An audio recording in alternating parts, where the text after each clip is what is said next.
Vamos a cambiar un poquito de tema y seguimos con el área de la fibrosis. Ahora los neumólogos de adultos pues nos vemos enfrentados a recibir los pacientes de fibrosis quística cuya sobrevida ha venido mejorando dramáticamente, afortunadamente. Y nos acompaña hoy la doctora Danitza Madero, es médico neumólogo pediatra, es especialista en docencia universitaria, docente de la Universidad del Bosque y de la Universidad de Rosario en Bogotá, es coordinadora del programa de fibrosis quística de la Asociación Colombiana de Neumología Pediátrica y trabaja en el Hospital Santa Clara. Ella nos va a hablar de esa transición de la fibrosis quística del niño al adulto.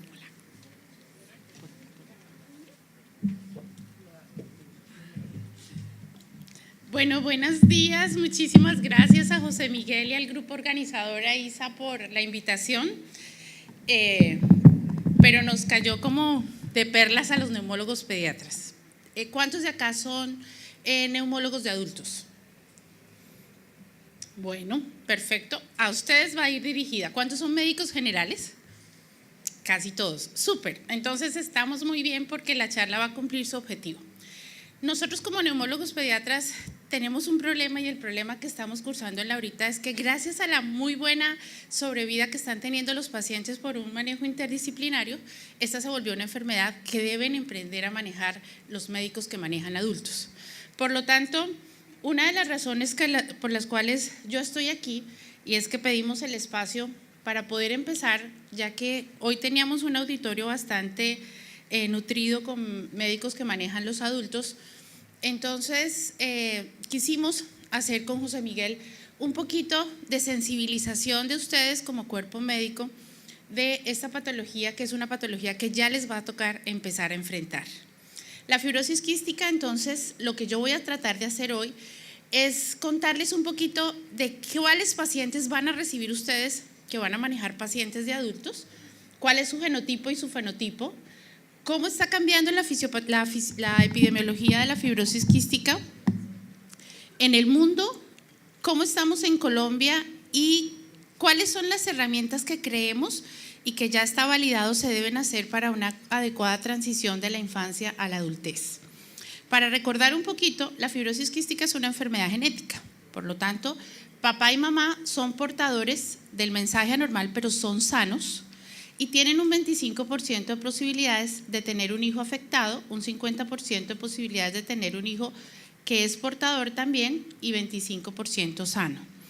La estrella en la fibrosis quística es esta proteína, que es el CFTR, que es una proteína que está en todas las membranas de las células glandulares, de los epitelios glandulares, de todas las glándulas exocrinas de la economía. Llámese glándula mucosa en todo el tracto respiratorio, llámese hígado en los ductos biliares, llámese páncreas en los ductos pancreáticos, todas las glándulas intestinales que secretan agua a la luz del intestinal para que la materia fecal circule, ahí está CFTR, y lo que hace esta proteína es sacar el cloro para que salga el cloro unido al agua y todo el producto glandular de las secreciones que producen estas glándulas sea más acuoso. Entonces el moco va a ser más líquido, la bilis es mucho más fluida, las secreciones del páncreas van a ser más fluidas.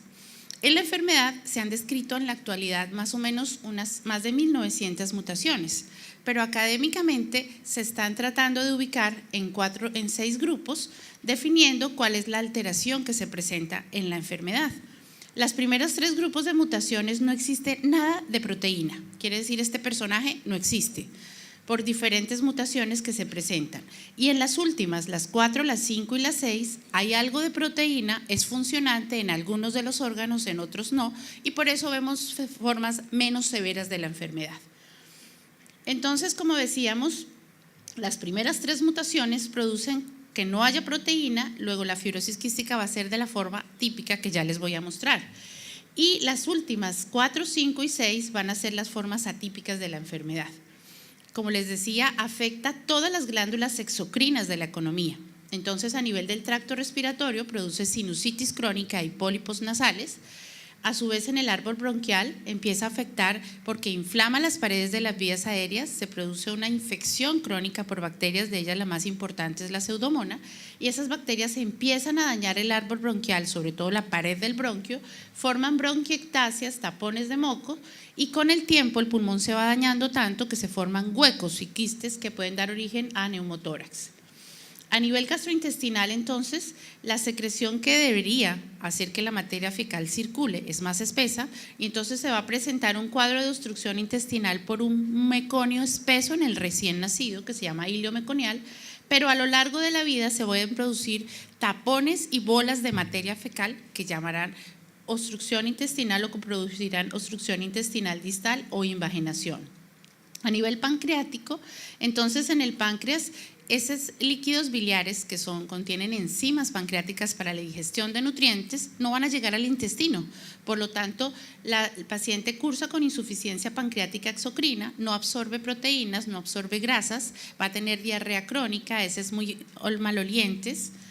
A nivel pancreático, con el tiempo, esas secreciones remansadas en el páncreas empiezan a inflamar el páncreas y causan inflamación crónica del páncreas, que lleva a que el paciente en la segunda década de la vida se vuelva diabético. A nivel reproductivo, en el varón hay una ausencia de los vasos deferentes, por lo tanto hay azospermia y oligospermia que se traducen en que el adulto sea un varón infértil. ¿Qué pasa? Que todos estos daños crónicos y todo este daño pulmonar crónico condiciona a que haya hipertensión pulmonar en el futuro del paciente. Entonces, como vemos, la fibrosis quística típica es el compromiso de todas estas glándulas que les acabé de mencionar. La atípica, en la cual hay algo de proteína funcionante, ese CFTR existe, por ejemplo, funcionante a nivel pancreático, no lo existe en pulmón, entonces el paciente puede tener infección crónica, bronquitis, bronquiectasias, sinusitis crónica, esa es una de las manifestaciones, o puede tener infertilidad. El compromiso de uno o dos órganos sin todos los órganos es lo que se denota como fibrosis quística atípica. ¿Cómo diagnosticamos la fibrosis quística? Primero, pensando en ella y recordando estos síntomas que acabo de decirles. Segundo, haciendo dos pruebas que identifiquen la disfunción del CFTR, que son los electrolitos en sudor. Colocamos una sustancia en el brazo del paciente, hacemos que se produzca sudor, recogemos ese sudor y medimos la cantidad de cloro que produce ese sudor. Como veíamos en la diapositiva anterior, los pacientes tienen elevados niveles de cloro en sudor, que es la forma en la que identificamos que el CFTR está disfuncionante. Entonces, una clínica compatible más 2 electrolitos en sudor positivos hace diagnóstico de fibrosis quística, no necesitamos nada más y las EPS nos deben autorizar el manejo de este paciente. Pero ¿qué pasa en los pacientes con fibrosis quística atípica?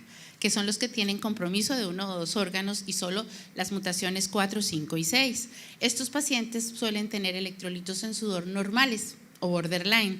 Entonces, solo llegamos al diagnóstico en ellos por la identificación de 2 mutaciones descritas en la enfermedad. Entonces, esto nos lleva a empezar a recordar un poquito. ¿Y qué pacientes les vamos a entregar nosotros los pediatras a ustedes que manejan pacientes de adultos? Vamos a entregarles pacientes generalmente con genotipos de alto riesgo, que tienen mutaciones clase 1, 2 y 3, como lo vieron, que no tienen nada de proteína funcionante, por lo tanto van a tener toda la severidad del espectro de la enfermedad. Es pacientes que hemos diagnosticado y que venimos manejando nosotros desde chiquitos, como el caso que les voy a mostrar ahora. Ese es un grupo de pacientes que les va a llegar a ustedes.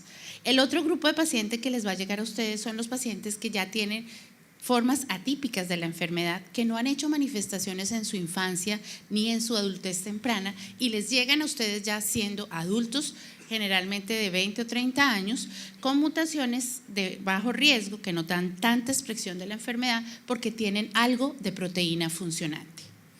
Entonces, esta fenotipificación o esta genotipificación que se hace a través de la secuenciación completa del gen nos ha empezado a hacer entender por qué pueden haber pacientes con las diferentes formas de la enfermedad y que vamos a tener pacientes que los podemos diagnosticar en la infancia por el screening neonatal, que es lo que se hace en la mayor parte de los países del mundo. Esta es una enfermedad que es típica de la raza blanca. Los monos, ojos azules, re blancos, son los que más van a tener la enfermedad. ¿Colombia tiene esos pacientes? Claro que tenemos esos pacientes.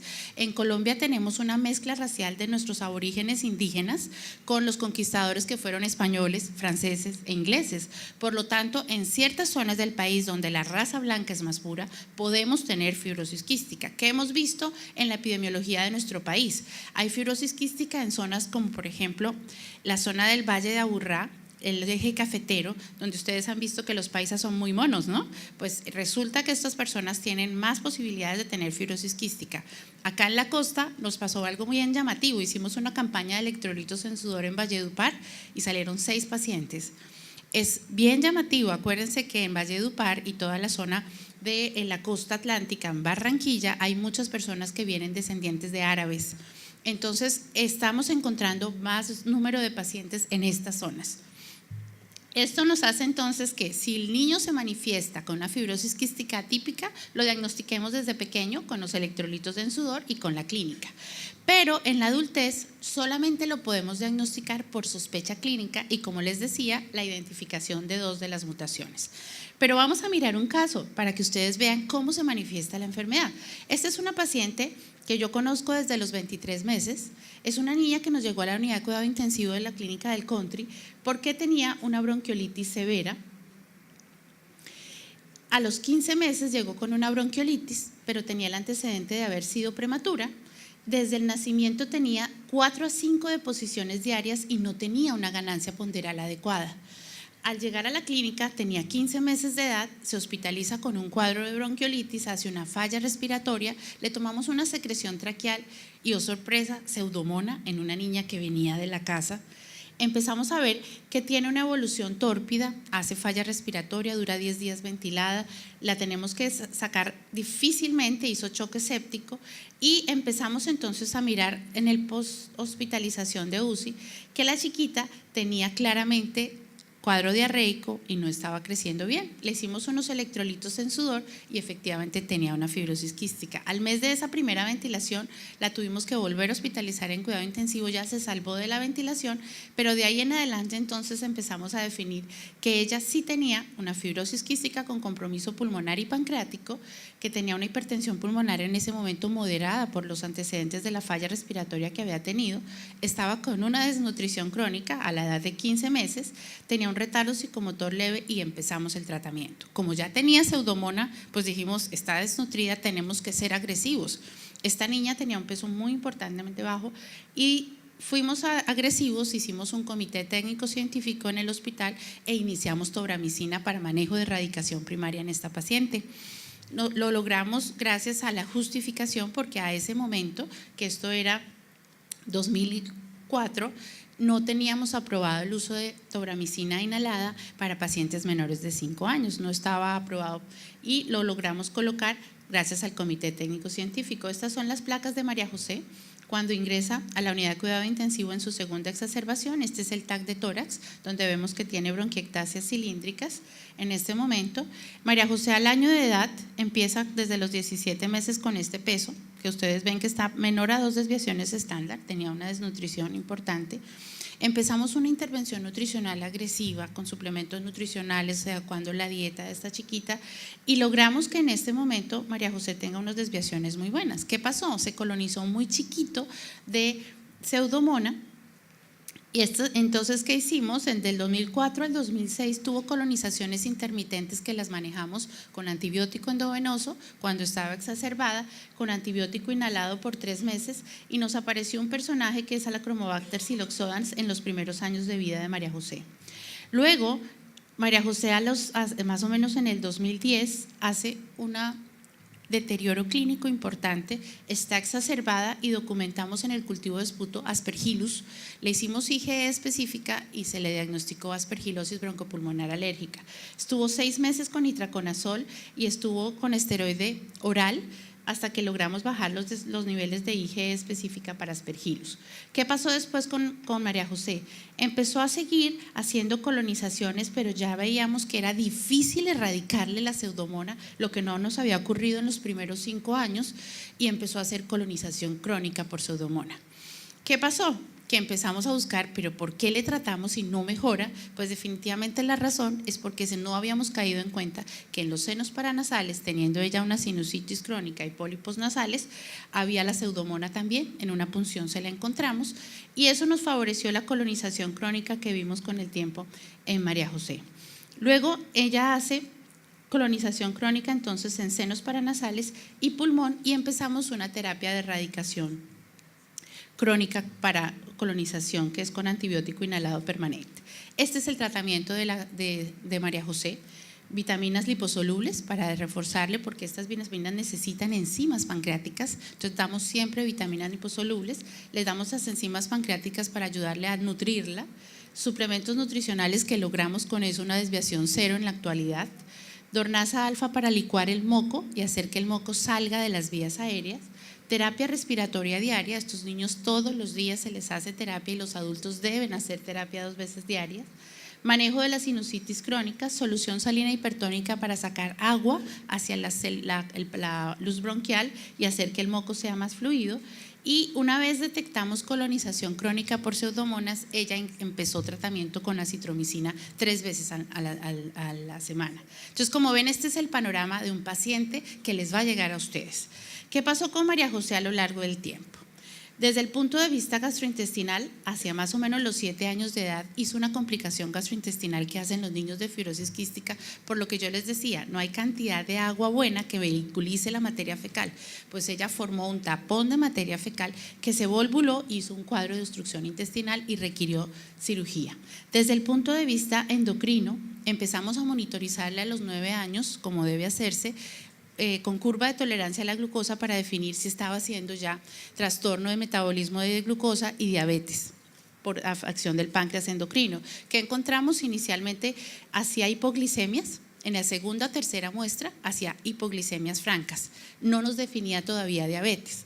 Más o menos hacia los 10 o 11 años, en el 2011, empezamos a obtener curvas de tolerancia a la glucosa alteradas, pero dado que tenía una hemoglobina glicosilada normal y que no había defectos en órganos blancos, está en este momento manejada solamente con dieta, evitar cargas altas de carbohidratos y monitoreo únicamente y ejercicio.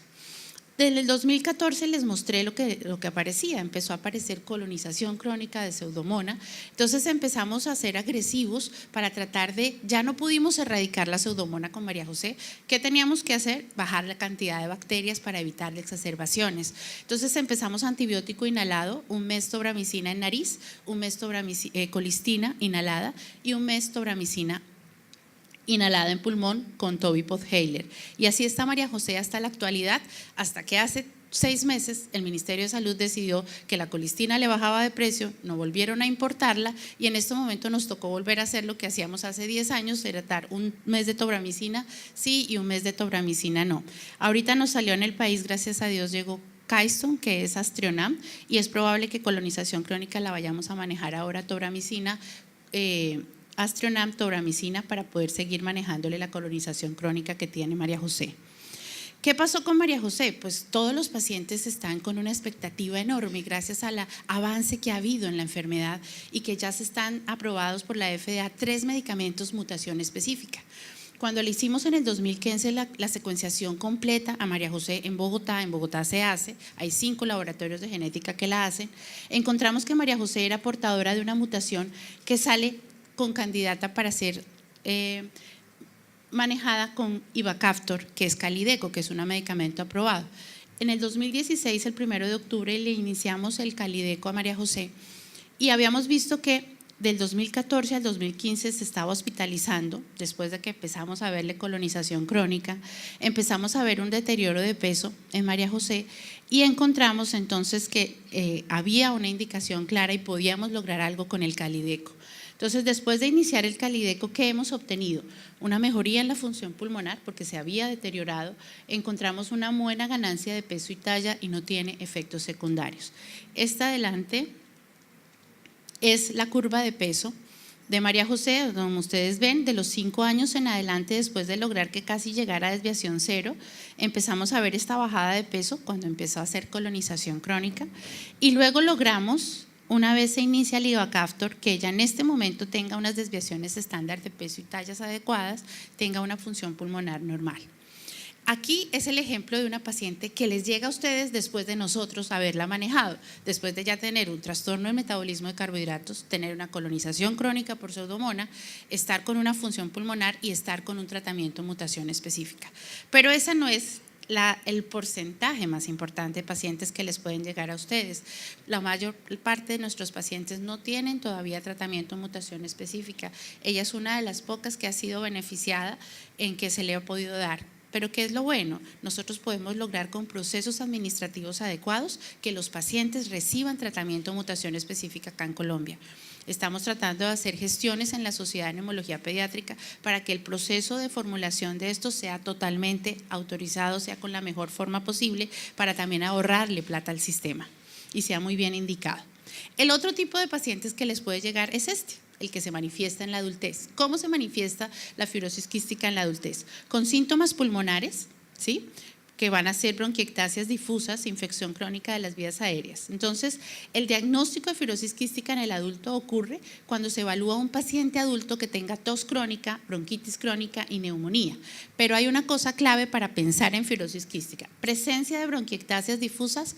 No le nieguen a un adulto con bronquiectasias difusas un estudio para fibrosis quística. Háganle la secuenciación completa y identifiquen 2 mutaciones, porque los electrolitos en sudor probablemente no van a ser positivos. ¿Cuándo más se va a manifestar? Cuando vean adultos que tengan infecciones crónicas de las vías aéreas por Mycobacterium no tuberculoso asociado. Se puede ver en estos pacientes en un 42% se encuentran mutaciones del CFTR. También se pueden encontrar mutaciones del CFTR clase 4 y 5 en los pacientes adultos que hacen clínica de aspergilosis broncopulmonar alérgica. Entonces, cuando reciban un adulto con aspergilosis broncopulmonar alérgica, háganle estudio para ver fibrosis quística. ¿Qué otro paciente? Paciente con asma persistente que a pesar de un manejo adecuado no responde, paciente adulto que no les responde, que tiene sinusitis refractaria severa, aspergilosis broncopulmonar alérgica y bronquiectasias difusas, siempre consideren fibrosis quística en este paciente, y la forma que tiene es atípica, porque no van a tener tanto compromiso en todo el resto de órganos, sino compromiso pulmonar y en senos paranasales. El otro adulto que les puede llegar es el adulto que llega con pancreatitis crónicas idiopáticas. Adulto que hace dolor abdominal, que le diagnostican recurrentemente, ingresa a las hospitalizaciones con pancreatitis aguda, pero que la sigue haciendo. Háganle también estudio para fibrosis quística para buscar mutación. Es poco frecuente ver diabetes asociada a fibrosis quística en el adulto. Lo vemos es en los niños que se diagnosticaron desde la adultez y que ya han tenido un daño pancreático.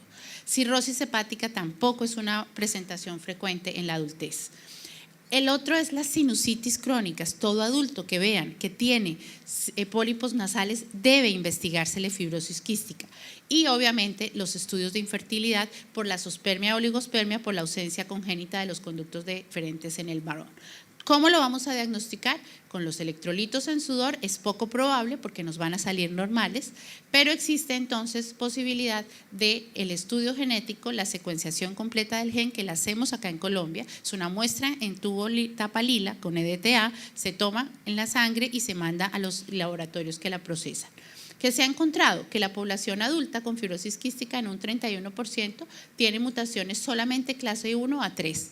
La mayoría, el 90% de los adultos diagnosticados tienen mutaciones 4, 5 y 6. Se ha visto que un 50% de los adultos diagnosticados son heterocigotos para delta F508.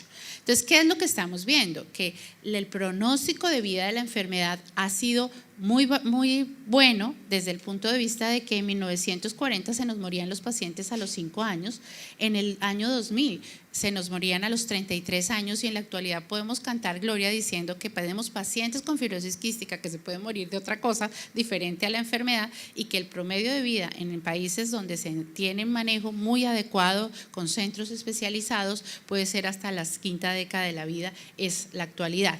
Eso nos lleva a que ustedes empiecen a sensibilizar que esta es una enfermedad de los adultos, porque tenemos ya un 50% de pacientes con población adulta. ¿Y qué nos obliga a hacer eso?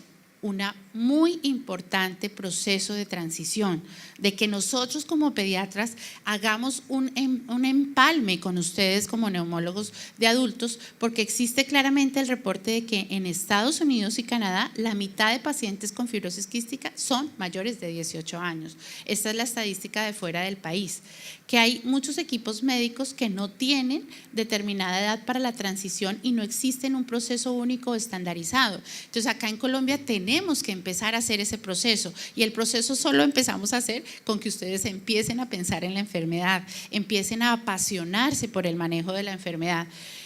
¿Qué vemos acá? El aumento en los adultos mayores de 18 años, que está en el registro de fibrosis quística de Estados Unidos y Canadá, con un aumento importante en los pacientes que tienen más de 18 años de edad, siendo el 50%. ¿Qué pasa? Que les van a llegar a ustedes con las complicaciones como María José, con un daño pulmonar, con una posibilidad de hacer más frecuentemente hemoptisis, con hipertensión pulmonar o incluso ya con daño respiratorio que les lleva a insuficiencia pulmonar. Pero también van a tener pacientes que tienen más compromiso óseo, más artropatía y más diabetes. Ese es el niño que se diagnosticó en la infancia y que les llega a ustedes, por lo cual el endocrinólogo tiene que empezar a entrar en el manejo. Un gastroenterólogo debe empezar a entrar en el manejo que maneje pacientes adultos. ¿Qué es lo malo? Que resulta que en la adolescencia y en la adultez empiezan los problemas más importantes de adherencia al tratamiento. Por lo tanto, los pacientes que les van a llegar a ustedes van a ser pacientes probablemente que solo tienen el 50% de tasas de adherencia a la terapia. Por lo tanto, no pueden ser ustedes transcriptores de la fórmula, que es lo que nos pasa acá en Colombia. Nosotros se los enviamos y como les da miedo manejar la enfermedad porque no se han metido en el cuento, le transcriben la misma fórmula N meses. ¿Qué es lo que pasa con ese paciente? Que nosotros no estamos viendo que está mal adherido y le estamos transcribiendo una fórmula que debería haberse cambiado, porque deberíamos volverlo a analizar a este niño. ¿Qué otra cosa vemos? Deben empezar a entenderse que los pacientes tienen preocupaciones por ese paso. Y eso es lo que vemos nosotros acá en Colombia, gracias a que en la actualidad el Ministerio de Salud aprobó la ley de enfermedades huérfanas, nos obliga a todos los médicos a reportar las enfermedades huérfanas. Y miren, este reporte nos da una estadística a enero del 2019 de 932 pacientes con fibrosis quística, y de ellos en Colombia ya hay 176 adultos. Entonces, doctores, ustedes tienen que ponerse la camiseta de empezar a manejar a estos pacientes. ¿Me le puedes poner el clic? Aquí les traje un video, le pones clic derecho hipervínculo. ¿Qué tal? Mi nombre es Alejandro, soy paciente de fibrosis quística y hoy voy a contar un poco cómo fue mi paso de… ¿Qué tal? Mi nombre es Alejandro, soy paciente de fibrosis quística. Sí, ahí está bien, perfecto, se oye perfecto. No importa el video, con que oigan la voz está perfecto. Listo. Y hoy voy a contar un poco cómo fue mi paso de estar en pediatría a pasar a los médicos de adultos. La verdad fue algo muy duro y difícil, en el sentido de que los médicos de pediatría, en tanto que ya me conocían de pequeño, pues siempre tenían un trato muy especial conmigo, y era una relación que iba mucho más allá de la relación médico-paciente, ¿sí? O sea, era una relación muy afectiva. Cuando pasó a adultos fue un cambio realmente abrupto. O sea, dejé de ver a mi médico abruptamente y tuve que empezar a ver a otros médicos, y fue horrible porque me pasaban de médico a médico. Entonces iba donde uno, hasta me llegó a decir un médico con el que estudió: ¿usted por qué pidió cita conmigo si yo no soy fibrosis quística? Imagínate que llegues a una cita y te digan algo así, o sea, así como porque está acá. Entonces fue horrible y estuve como andando entre médico y médico, hasta que di con un médico, y ese es el que me trata actualmente, y es súper querido y súper formal, súper atento, pero igual me parece que como tal el cambio sí es bien abrupto. O sea, como que uno se siente desahuciado, uno se siente abandonado, y pienso que debería ser como un proceso más integral, como, mejor dicho, debería ser un proceso, no debería ser un corte como lo es. Entonces, pues sí, ese fue mi sentimiento realmente. Listo. Ya. Entonces, realmente abrupto. ¿qué vemos entonces con esto? Es la vida real. Esto es lo que nos está pasando. Necesitamos generar estos procesos. Y yo les quiero hacer una invitación a todos ustedes como neumólogos de adultos y como médicos que manejan adultos a que aprovechen una iniciativa que empezó a surgir hace un año, y es que varios neumólogos pediatras del país, somos 15, diseñamos un programa de educación para fibrosis quística y vamos a hacer actividades implementadas hacia padres profesionales y pacientes para aumentar el conocimiento de la enfermedad. ¿Qué queremos con esto? Que ustedes se metan en el cuento, que se amasionen por el manejo de estos pacientes, que vean esto que es el ejemplo de este paciente, lo que le tocó vivir en la transición, que después ya de casi un año de estar de médico en médico, logró que un médico sensibilizado empezara a entender la enfermedad y a tratarlo. Las actividades que estamos realizando van a ser dirigidas a profesionales de la salud, son actividades que aquí en Cartagena la vamos a hacer el 11 de mayo, pongan por favor en sus agendas, 11 de mayo de 8 a 1 de la tarde. Ahí vamos a hacerles una visión completa de la enfermedad de una manera resumida con el objetivo de motivarlos, y el asistir ese día les va a dar el derecho de hacer un curso virtual que diseñamos que va a estar en la plataforma de INCIMED. Ese curso virtual tiene una duración de 20 horas, lo pueden hacer en un tiempo de 2 meses y va a ser algo muy importante porque les va a permitir generar un conocimiento en la enfermedad. ¿Qué buscamos con eso? Que los doctores que están acá, que sean neumólogos de adultos, empiecen a motivarse, empecemos a construir nuestros programas en cada una de nuestras instituciones y generemos un proceso adecuado de transición a los pacientes. Vamos a hacer cursos virtuales para el profesional de la salud, o sea, la persona que se inscriba a la charla presencial tiene el derecho a hacer el curso virtual sin ningún costo, porque gracias a Dios la industria farmacéutica de todos los productos que manejamos en la enfermedad nos está apoyando a hacer este programa. Y vamos a hacer 5 módulos virtuales para los pacientes como tal entre 10 años en adelante, para que vayan y hagan el módulo virtual en su casa, porque nunca podemos reunir pacientes en charlas porque se nos infectan. Uno que no tenía pseudomonas termina teniendo pseudomonas. Y les invito a que vean esta película por último, que se llama A 2 metros de ti, donde pueden conocer un poquito más del día a día de un paciente, que la están publicando y está ahorita pasándose en cartelera, y es una película hermosa que nos cuenta un poquito la dinámica del día a día de un paciente con fibrosis quística. Eso era todo lo que les quería contar. Espero que hayan quedado bastante motivados a asistir a la charla. Si hay alguna pregunta, a la orden al final.